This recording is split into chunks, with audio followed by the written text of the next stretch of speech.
Indus valley civilisation.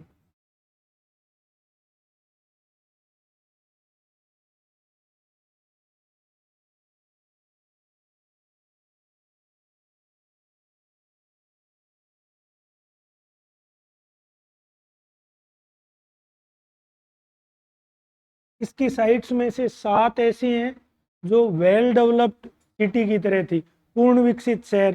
पूर्ण विकसित शहर में पहला मोहनजोदड़ो,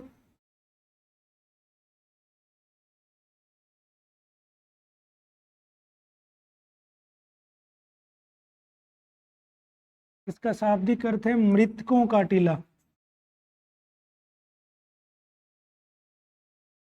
हिंदी में मोहनजोदड़ो का अर्थ होता है मृतकों का टीला। ठीक है। अवशेष क्या क्या मिले थे हम लोग बात कर चुके। एक तो कांसे की नर्तकी, एक पुरोहित राजा या प्रीस्ट किंग जिसने बाएं कंधे और दाएं हाथ के नीचे सोल ओढ़ रखा है, और बाल अच्छे से, जिसके अच्छे से बाल बने हुए हैं। और क्या मिला था साथ में? विशाल स्नानागार, ग्रेट बाथ जिसको कहते हैं, विशाल स्नानागार। और इसमें अन्नागार या ग्रेनरी भी मिला है। ग्रेनरी इस सिविलाइजेशन की महत्वपूर्ण विशेषता थी। बड़े बड़े जितने भी नगर है, हड़प्पा, मोहनजोदड़ो और तीसरा धोलावीरा, तीनों में ग्रेनरी मिली है। हड़प्पा में 2 लाइन में है ग्रेनरी, 6-6 की, और इसमें एक सिंगल लाइन में। दोनों का एरिया ऑलमोस्ट इक्वल है। ठीक है। ग्रेनरी होना मतलब कि ग्रेनरी, अगर अनाज को कोई कलेक्ट करके चल रहे हैं, इसका मतलब कोई ना कोई हो सकता है उनका टैक्स कलेक्शन सिस्टम। ठीक है। तो ये हो गया। सेकंड बात करते हैं हड़प्पा की।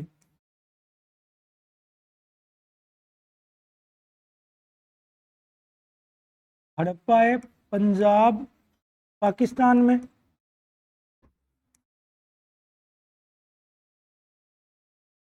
रावी नदी के किनारे। यहां मिला है, एक तो इंपॉर्टेंट है R37, ये कब्रिस्तान है। R37 कब्रिस्तान। और सेम ऐसे ही 2 पंक्तियों में अन्नागार, ग्रेनरी इन 2 क्यूज।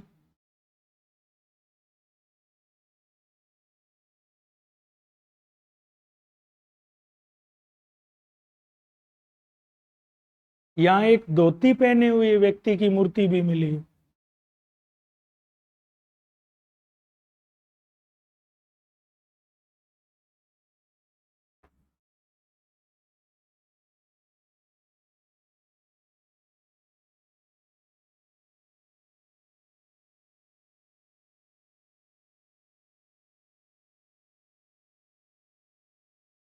थर्ड साइट आती है तनहुदड़ो।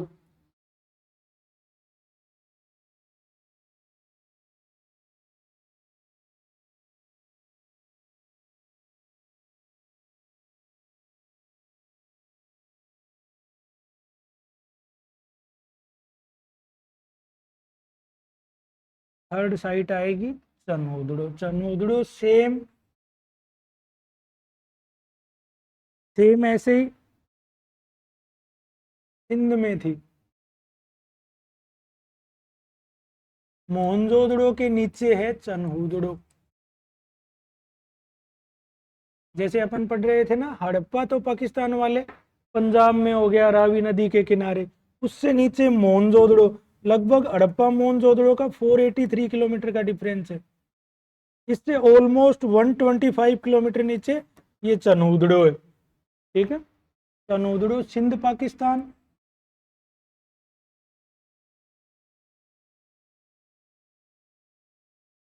रिवर कौन सी है? At the bay of Sindhu river.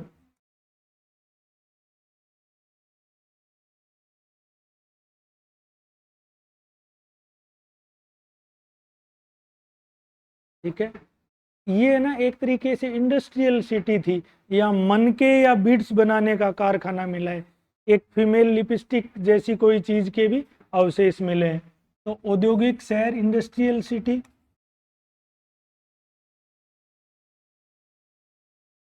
Plus मनका बनाने के कारखाने, बीड्स।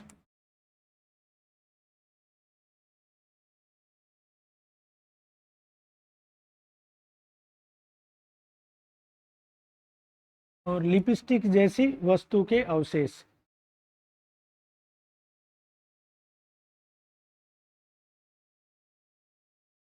इसकी खोज किसने करी थी? 1931। डेट याद मत रखना, एमजी मजूमदार ने करी थी। ठीक है, एक्सकेवेशन किया था एमजी मजूमदार।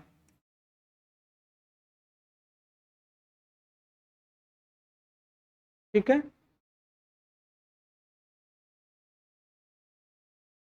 फिर अगली इंपॉर्टेंट साइट आती है अपनी राजस्थान वाली कालीबंगा।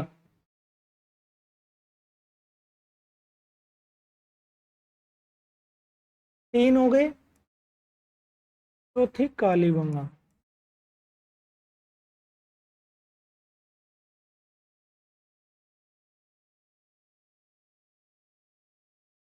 डिस्ट्रिक्ट हनुमानगढ़, राजस्थान। और कौन सी रिवर के किनारे है? घग्गर। देखो, इस जगह की है ना स्पेशल बात ये है कि यहाँ हड़प्पा पूर्व के साक्ष्य भी हैं, हड़प्पा के समकालीन भी हैं और हड़प्पा के बाद के भी हैं। इसमें 3 स्टेज मिलती है, कुछ बुक्स में तो 5 स्टेज बताई गई है, मतलब प्री हड़प्पन भी मिला है वहाँ एविडेंस, हड़प्पा के इक्वल एविडेंस मिले हैं और पोस्ट हड़प्पन भी मिले हैं। आगे बताऊंगा। जैसे ही हड़प्पा संस्कृति 1750 के बाद 750 के बाद डिक्लाइन होना शुरू होती है तो वो ग्रामीण संस्कृतियों की ओर जाना शुरू कर देते हैं। तो यहाँ तीनों स्तर मिले हैं, याद रखना है ना।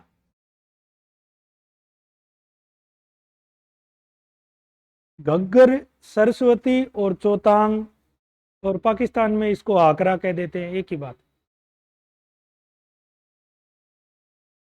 जो वैदिक रिवर है ना सरस्वती, उसी के कैचमेंट एरिया में उसी लाइन पे अभी जो नदी बहती है उसको घग्गर कहते हैं। पाकिस्तान में ये जैसे इस बार बाढ़ आई, पाकिस्तान में इसको हाकरा कह देते हैं। ठीक है ना, घग्गर रिवर का ही नाम है कालीबंगा। इसमें हड़प्पा सभ्यता के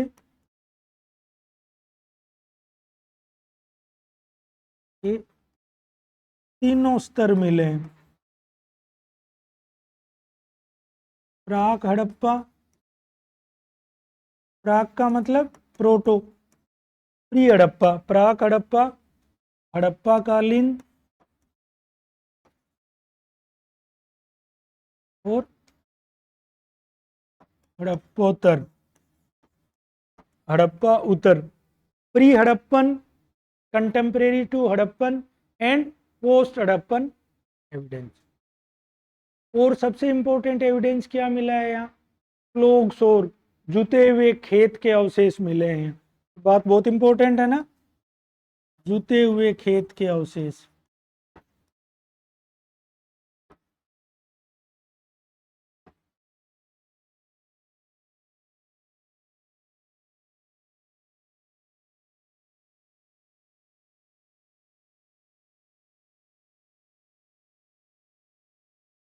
plog lines found to Kalibangan, plough lines और या प्लोग सोर।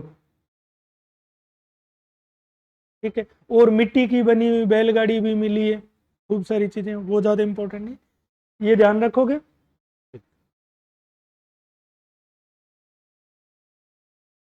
फिफ्थ साइट कौन सी है? हरियाणा की बनावली।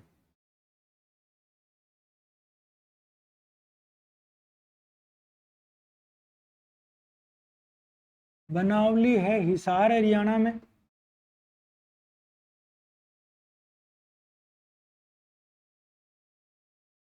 एक्सकेवेशन किसने किया? SR Bisht.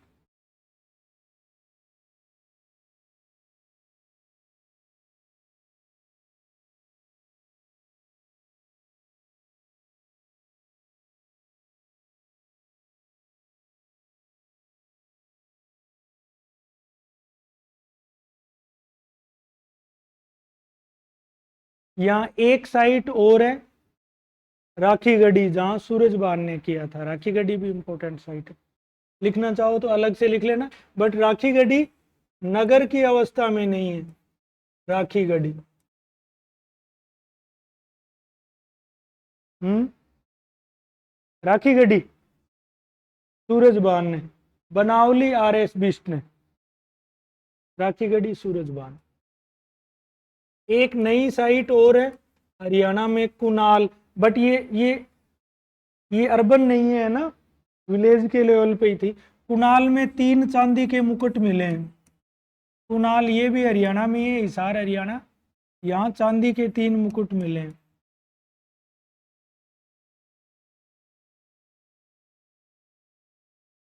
3 silver thrones were found at Kunal, Haryana.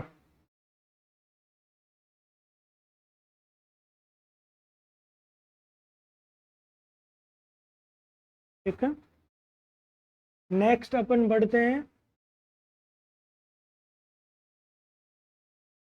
Lothal. Lothal है Gujarat, at the bay of Bhogava river, Bhogava नदी के किनारे है ना।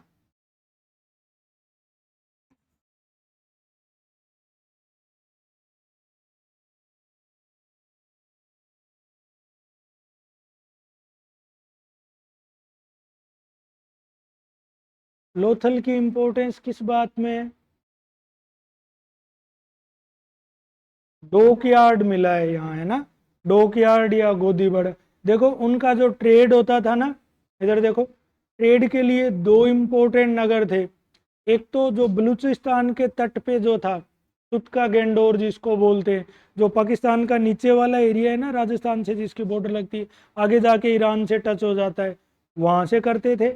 एक लोथल वाला एरिया था, डॉकयार्ड का मतलब पोर्ट टाइप चीज हो गई, और वहां से वो जो उनका जो ट्रांसपोर्टेशन होता था, वो बेसिकली नावों से ज्यादा होता था, क्या और तो कोई साधन था नहीं। हालांकि वो पहिया जानते थे, लेकिन बहुत हैवी चीज, मतलब बैलगाड़ी पे लेके जाना मुश्किल है ना, तो यहाँ इनका डॉक यार्ड था। डॉक यार्ड या गोदीबाड़ा।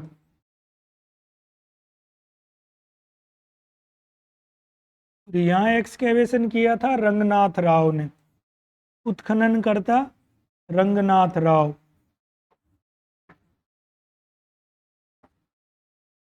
एक्सकेवेशन या उत्खनन किसने किया था? रंगनाथ।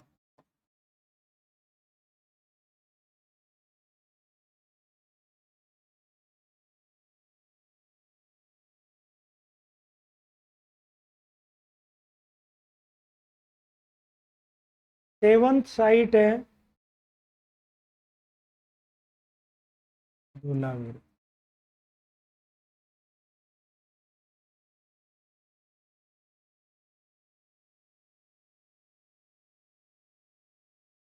कालीबंगा में एक्सकेवेशन किसने किया था?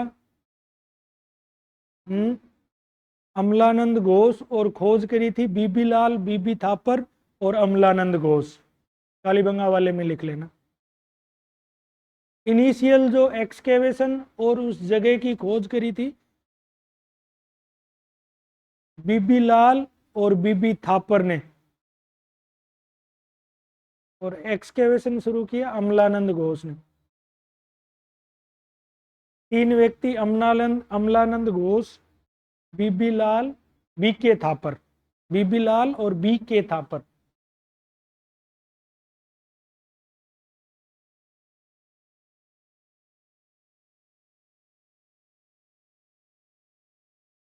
धोलावीरा। धोलावीरा सेम, ये भी गुजरात में है। और सारे के सारे इंडस वैली के स्थल है ना, वो 2 भागों में बांटे हुए हैं। 2 भाग कौन कौन से हैं? एक तो दुर्ग या सिटेडल या फोर्ट जिसको कहते हैं, और एक पार्ट वो है जहां कॉमन लोग रहते थे। ये 3 पार्ट में डिवाइड है ना, ये 3 भाग में विभक्त।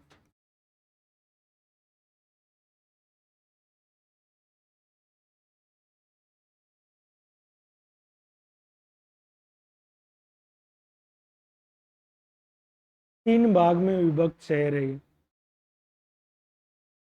और दूसरी चीज इसमें इसमें और तीनों के तीनों पार्ट है ना वो फोर्टिफाइड है, तीनों पार्ट ही, तीन अलग अलग पार्ट है, तीनों भाग दुर्गीकृत है।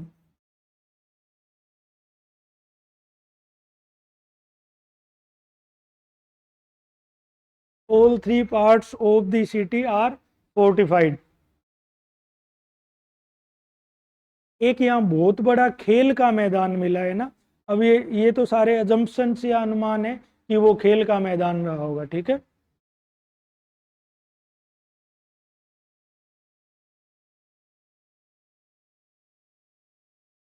यहाँ एक्सकेवेशन किसने किया? RS बिस्ट।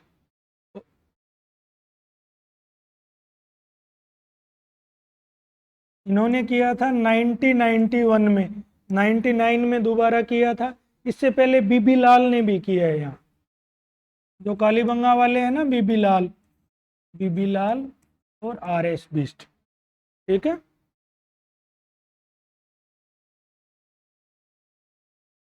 बीबी लाल और RS बिस्ट।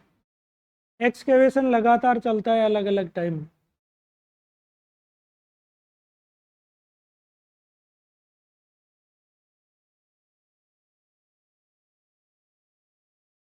एक एक साइट पे खूब सारे लोग जुड़े हुए होते हैं। मेन ये है SR बिस्ट और RS बिस्ट और बीबी लाल।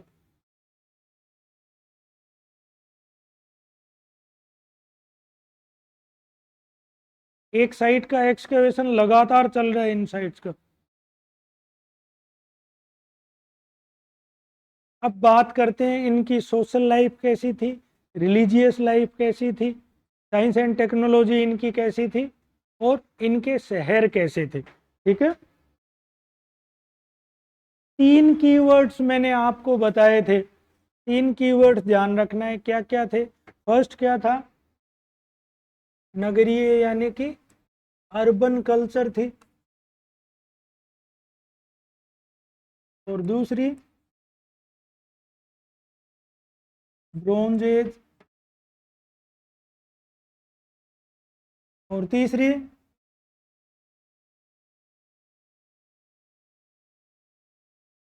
व्यापार प्रधान या ट्रेड बेस्ड।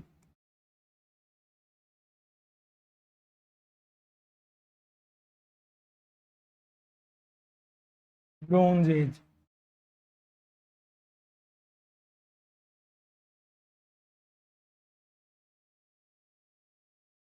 इसके साथ में इनको शांति प्रिय भी मान सकते हो, पीस लविंग, क्योंकि यहाँ हथियार नहीं मिले।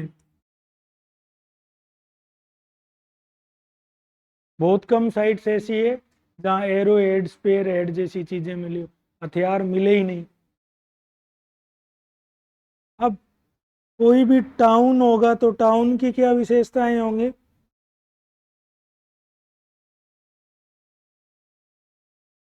टाउन हमेशा प्लानिंग के साथ बसता है ना।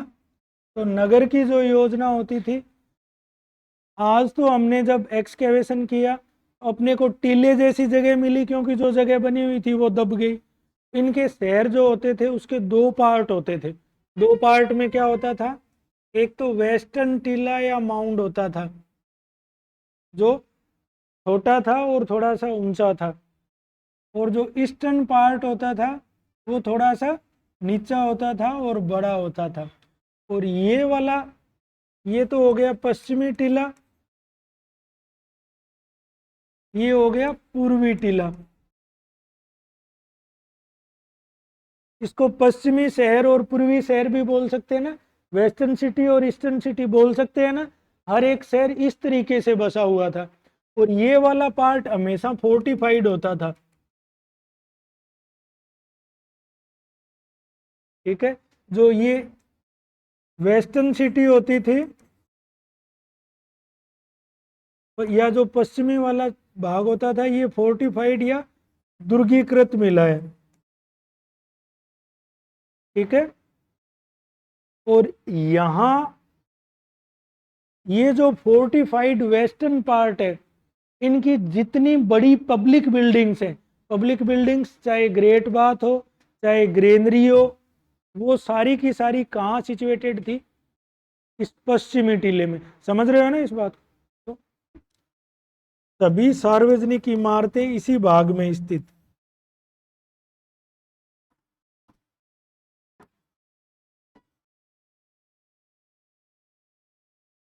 इसी भाग में स्थित।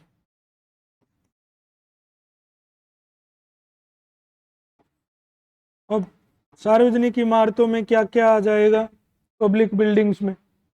जैसे ग्रेट बाथ या विशाल स्नानागार,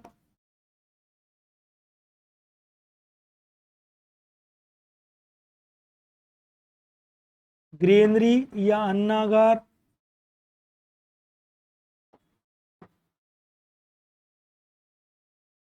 बड़े मकान। अब आपको इस स्थल की खुदाई करो, आपको बड़े बड़े भव्य मकान मिले, क्या अनुमान लगाओगे? वहां गरीब लोग रहते थे, कॉमन पीपल रहते थे, या कोई अरिस्टोक्रेटिक या कोई राजा जैसी कोई फिगर होगा वो रहता होगा? क्या अंदाजा लगाओगे? हम्म। ठीक है, तो ये सारे के सारे अनुमान है। तो जो वेस्टर्न सिटी होती थी, जिसको पश्चिमी टीला भी कह देते हैं क्योंकि वो ऊंचा साइज में छोटा होता था, किले नुमा बना हुआ होता था, उसके चारों तरफ फोर्टिफिकेशन, बड़ी बड़ी दीवारें निकाली हुई होती थी, सारी बड़ी बिग बिल्डिंग्स हैं, जितनी भी पब्लिक बिल्डिंग है वो सारी की सारी उसी के अंदर थी। ठीक है, और बहुत प्लानिंग के साथ बसा हुआ था। ठीक है, और जो ईस्टर्न पार्ट या पूर्वी टीला है, यहाँ साधारण मकान मिले।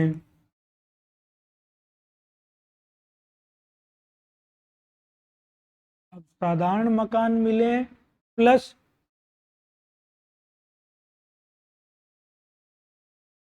तो ये अनुमान लगा सकते हैं कि यहाँ जन सामान्य या कॉमन पीपल रहते होंगे, है ना?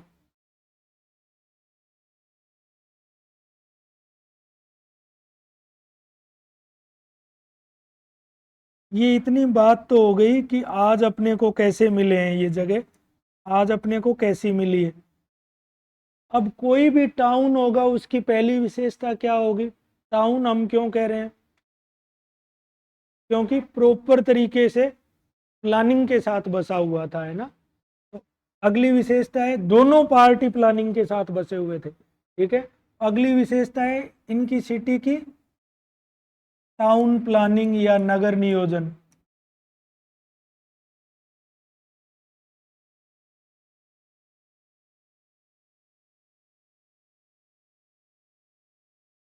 आज ये बात सुनने में छोटी लगती है, अभी G20 का सम्मेलन हो रहा था, तो जो कच्ची बस्तियां आती है मेन रोड पे, उनको ग्रीन बड़े बड़े पर्दों से उस एरिया को ढका हुआ था। ठीक है, आज जो अपने बड़े शहर हैं, जो इकोनॉमिक कैपिटल इस देश की है मुंबई, वहाँ दुनिया की सबसे बड़ी स्लम है, धारावी जिसको कहते हैं, और दिल्ली में स्लम एरिया बहुत बड़ा है। तो आज के समय के हिसाब से भी अगर आप कंपेयर करो, तो आज से 4,500 साल पहले प्लान्ड टाउन होना अपने आप में बहुत बड़ी बात थी। ठीक है, नगर नियोजन, अब नगर नियोजन कैसे करते थे देखो, बड़ी बड़ी सड़कें होती थी, सड़कें ऑलमोस्ट होती थी 10 मीटर, 10 मीटर ऑलमोस्ट हो गया 33 फीट चौड़ी सड़क खूब हो जाती है मेन सड़क। जैसे सड़कें एक दूसरे को ऐसे, ये सड़कें हो गई बड़ी, ये आपस में एक दूसरे को समकोण पर काटती थी। जैसे ये वाले बीच वाले हिस्से हैं, ये ब्लॉक हो गए ना, जैसे आज चंडीगढ़ में ब्लॉक हैं बड़े बड़े शहर में। अब इन बीच वाले हिस्सों में वो क्या करते थे, ये आपस में छोटी गलियों से जुड़े, छोटी छोटी सड़कों से आपस में जुड़े हुए होते थे। जैसे यहाँ से एक छोटी सड़क निकली, क्रॉस हो गई, यहाँ से निकली क्रॉस हो गई, यहाँ से निकली क्रॉस हो गई, ये ऐसे, ये पूरा एक ब्लॉक बन गया ना। और यहाँ गलियों में उनके मकान होते थे ऐसे।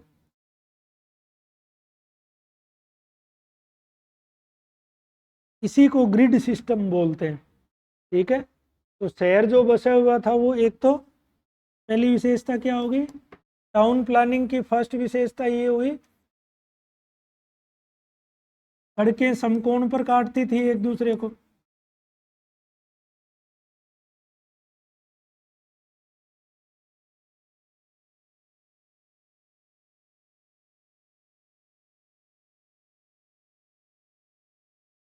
सेकेंड,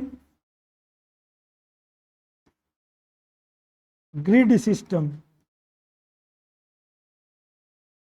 शहर ग्रिड प्रणाली में बसा हुआ, समझ गए ना, ये ब्लॉक्स बन गए ना, अलग अलग ब्लॉक्स या ग्रिड बन गए ना, इसी तरीके से। जैसे जो ये पी ब्लॉक, एच ब्लॉक, ये ऐसे ही शहरें आपस में समकोण पे काटते हैं। ठीक है। फिर टाउन की अगली बात, विशेषता क्या होगी किसी भी टाउन की, जहाँ प्रॉपर ड्रेनेज सिस्टम या जल निकास प्रणाली नहीं हो, वो किस बात का टाउन। ठीक है। इनका जो वाटर ड्रेनेज सिस्टम था वो इतना जोरदार था कि आप सोच नहीं सकते। बताता हूँ कैसे। जैसे ये घर है, इस घर की ये गली होगी तो प्रत्येक घर में एक तो पानी का कुआं होता था। ठीक है, ऑलमोस्ट सभी घरों में। आज के तरह जैसे गांव के घर बने हुए आंगन होता था, उसी आंगन में जानवर बांध लेते थे, वहीं प्रॉपर रसोई घर होता था। और हर एक घर में आज से 4,500 साल पहले बाथरूम होता था, स्नानागार होता था। घर का गंदा पानी निकल के किस में आता, गली वाली नाली में मिलता। गली वाली नाली आगे किस में जाके मिलती, छोटी सड़क वाली नाली में। ठीक है। और ये छोटी सड़क वाली नाली किस में आके मिलती, बड़ी सड़क वाली नाली में। और ऐसे करते करते ये पूरा पानी शहर से बाहर आ जाता। ठीक है। और इन जैसे मैन होल्स बने होते हैं ना सड़कों पे, वो गोल गोल पत्थर रखे होते हैं, वो इसलिए तो रखे होते हैं कि खोल के सफाई कर सके। और ये समस्या, सैनिटेशन को तो 2050 में क्लीन इंडिया, स्वच्छ भारत अब शुरू किया है। और लंदन की मैं बात बता देता हूँ। जैसे ब्रिटिशर्स सबसे प्रोग्रेसिव लोग थे। ठीक है। उनमें 18th-19th सेंचुरी तक लंदन में ये दिक्कत थी कि उनका सीवरेज वाला और जो पीने वाला पानी है वो मिक्सअप हो जाता था। फिर वहाँ उनको वही जैसे चेचिस जैसे और ये जैसे ये इस तरह के रोग होते थे जो गंदा पानी पीने से होते। ठीक है। लेकिन इन लोगों का ये प्रॉपर सिस्टम था। और नालियां ऊपर से ढकी हुई थी, खुली नालियां नहीं थी। आज जैसे अपने शहरों में खुली नालियां होती हैं या गाँव में वैसी नहीं थी, एकदम प्रॉपर तरीके से ढकी हुई थी। चूने की छोटी छोटी पट्टियों से या पत्थरों से वो नालियां ढकी हुई थी। ठीक है। तो सिटी की पहली बात क्या हो जाएगी, एक तो सड़कें प्रॉपर बनी हुई थी, शहर ग्रिड सिस्टम में बना हुआ था, और जो जल निकास प्रणाली या वाटर ड्रेनेज सिस्टम है वो बहुत शानदार था।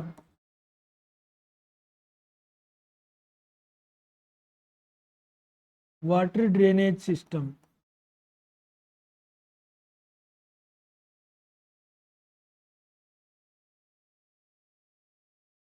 ये तीनों की तीनों चीजें पूरी इंडस वैली सिविलाइजेशन में फॉलो करी गई।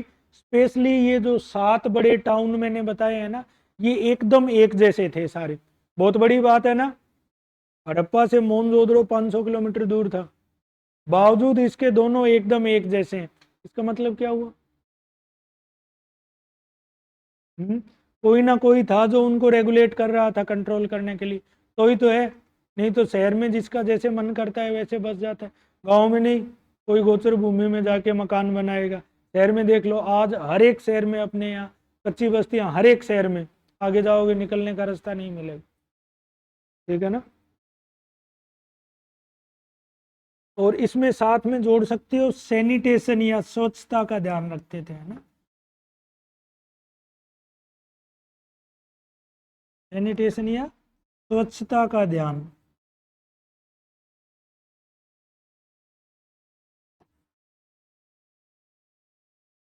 ठीक है। ये टाउन की इनकी विशेषताएं हो गई। एक अगली इंपॉर्टेंट चीज आती, फिफ्थ इनके टाउन में ग्रेनरी। ग्रेनरी हर जगह मिलेगी आपको। बड़े शहर है, हड़प्पा में भी है, मोहनजोदड़ो में भी है, धोलावीरा में भी है। और ग्रेनरी कहाँ है, जो पश्चिमी पार्ट है ना शहर का, वेस्टर्न पार्ट में है। वेस्टर्न पार्ट में अनुमान लगाते हैं कि वो लोग रह रहे होंगे जो शहर को गवर्न कर रहे थे, वहां जो शासन चला रहे थे। उनके कब्जे में अनाज होने का क्या मतलब हुआ, हो सकता है वो टैक्स कलेक्ट कर रहे हो। ठीक है ना। तो यहाँ फिफ्थ इसकी विशेषता है पश्चिमी टीले या पश्चिमी भाग में अन्नागार का होना। अन्नागार स्थित था, कहाँ का स्थित था ये? हड़प्पा, मोहनजोदड़ो और धोलावीरा।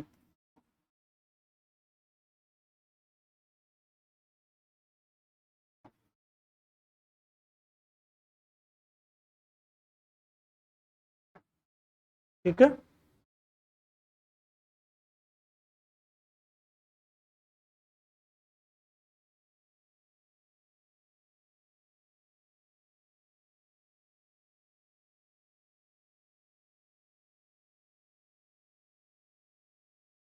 अब बात करते हैं, सेकंड बात आएगी, ये तो उनकी कंप्लीट टाउन प्लानिंग हो गई।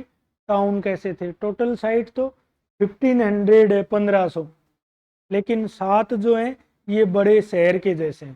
ठीक है,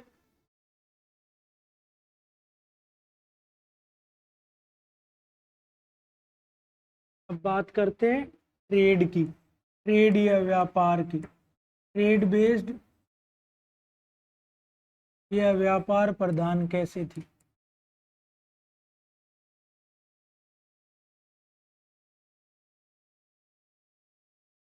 देखो एक ध्यान रखना, आगे भी आप पढ़ोगे, ये फर्स्ट अर्बनाइजेशन था, इंडिया का फर्स्ट अर्बनाइजेशन था ना, प्रथम शहरीकरण था। इसके बाद में कब होगा इंडिया में अर्बनाइजेशन? 6th सेंचुरी BC, जब बुद्धिज्म और जैनिज्म का इमरजेंस होगा। और थर्ड शहरीकरण कब होगा? थर्ड अर्बनाइजेशन इंडिया का सल्तनत एज में। ठीक है, तो भारत का प्रथम शहरीकरण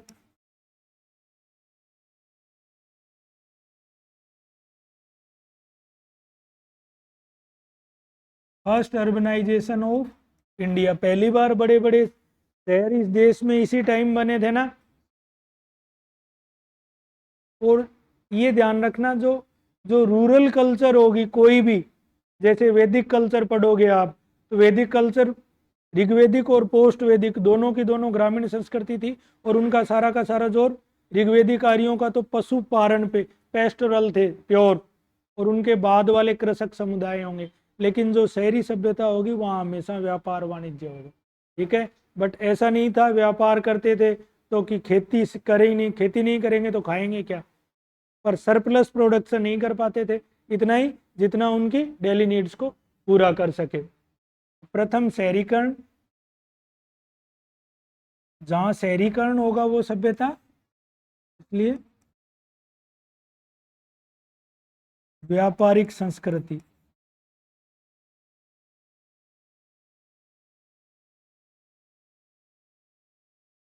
अब क्या पता व्यापारिक संस्कृति थी?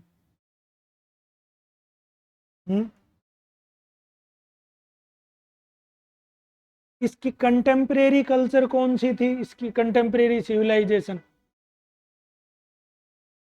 इराक की, मेसोपोटामिया की, और वहां की जो स्क्रिप्ट या लिपि है उसको पढ़ लिया। वो अपनी स्क्रिप्ट में इंडस वैली वाले लोगों को क्या कहते हैं? मेलुहा। ठीक है, तो इसका मतलब उन लोगों के साथ व्यापार चल रहा था, प्लस इंडस वैली की बहुत सारी चीजें।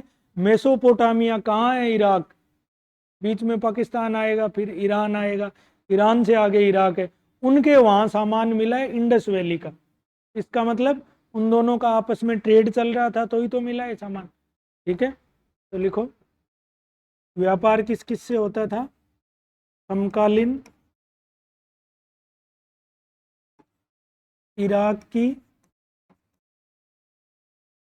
मेसोपोटामिया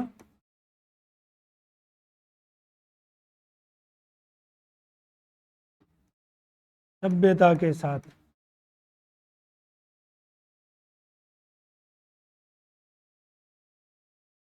दो रिवर थी, देखो इधर दो रिवर थी, एक तो टिग्रिस थी, एक यूफ्रेट्स थी। यूफ्रेट्स को हिंदी में ददला फरात भी कह देते हैं, जैसे सिंधु को इंडस कह देते हैं ना, तो टिग्रिस और यूफ्रेट्स रिवर के किनारे थी, तो इसलिए इसको ददला फरात की सभ्यता भी कह देते हैं, मेसोपोटामिया की सभ्यता भी कह देते हैं। और इस सभ्यता को बनाने वाले लोग थे वो सुमेरियाई लोग थे, तो इसको सुमेरियन या सुमेरियाई कल्चर भी कह देते हैं, याद रह जाएगा। इनसे व्यापार होता था, क्यों? क्योंकि इन लोगों ने मेलुहा शब्द का प्रयोग किया है। मेलुहा शब्द का प्रयोग किसके लिए किया है? इंडस वैली वाले लोगों के लिए, सिंधु घाटी सभ्यता वाले लोगों को मेलुहा कहते हैं। प्लस उनके जो लिखित दस्तावेज हैं उनमें बीच की दो मिडल साइट मिली। व्यापार करेंगे, कुछ 1000 किलोमीटर जाएंगे तो बीच में सब सेंटर भी तो होंगे, होंगे ना सब सेंटर। उनका क्या नाम मिला है सब सेंटर? दो, दिलमन और मक्कन। ठीक है, तो दो व्यापारिक उपकेंद्र, दो व्यापारिक उपकेंद्र, ये ट्रेड सब सेंटर जो ये दो हैं, ये कहाँ कहाँ है? दिलमन और मक्कन नाम है इन दो का, दिलमन एंड मक्कन।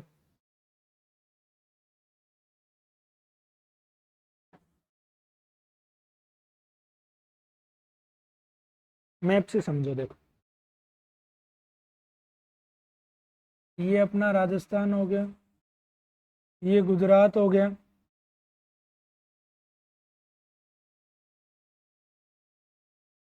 ये जो राजस्थान का ये वाला पार्ट है ना, ये पाकिस्तान के सिंध से लगता है, ये पाकिस्तान हो गया।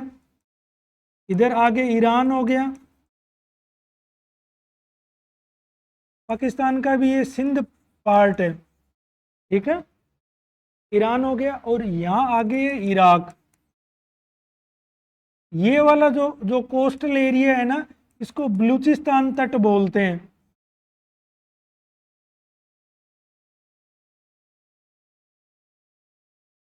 इस बीच के कहीं ना कहीं ये दिलमन और मक्कन इस बीच वाले एरिया में रहे होंगे। ये दिलमन और मक्कन यहाँ इस रूट पे थे, ये इराक है। ठीक है, समझ गए? दो ट्रेड सब सेंटर हो गए, एक दिलमन हो गया, एक मक्कन हो गया। प्लस और जगह से भी व्यापार करते थे, और जैसे अफगानिस्तान से क्या लेके आते थे? अफगानिस्तान से क्या व्यापार करते थे? चांदी का,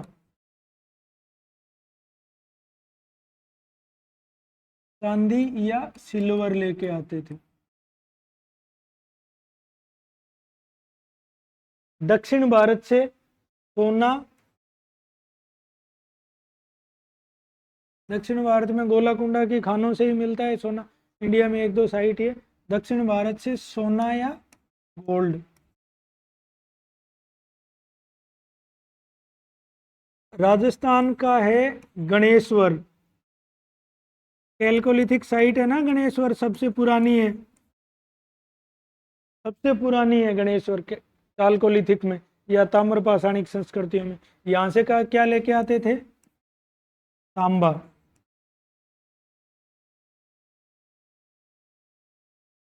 ठीक है, देखो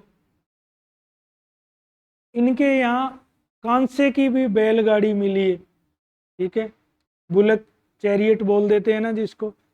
जगह जगह मिट्टी या टेराकोटा की भी मिली है, तो वो बैलगाड़ी से परिचित थे।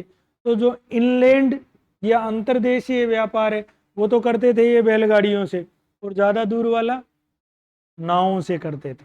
ठीक है, तो ये इनका व्यापार हो गया। व्यापार के साथ बात करते हैं, अब अकेले व्यापार से पेट तो नहीं भरता ना कुछ तो उपजाते भी होंगे। तो इनकी कृषि या एग्रीकल्चर कैसी होगी?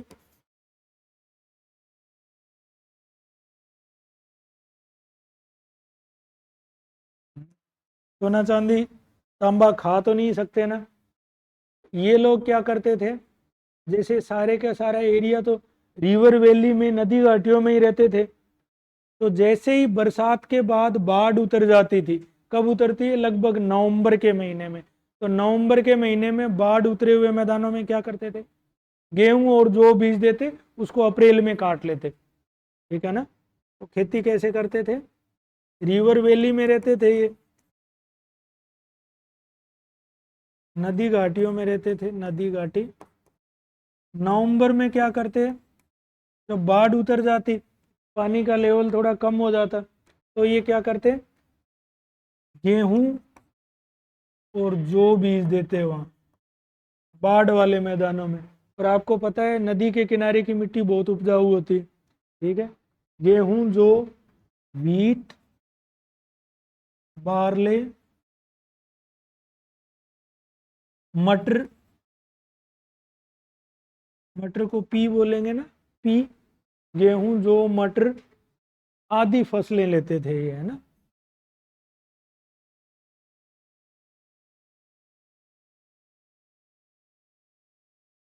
ठीक है।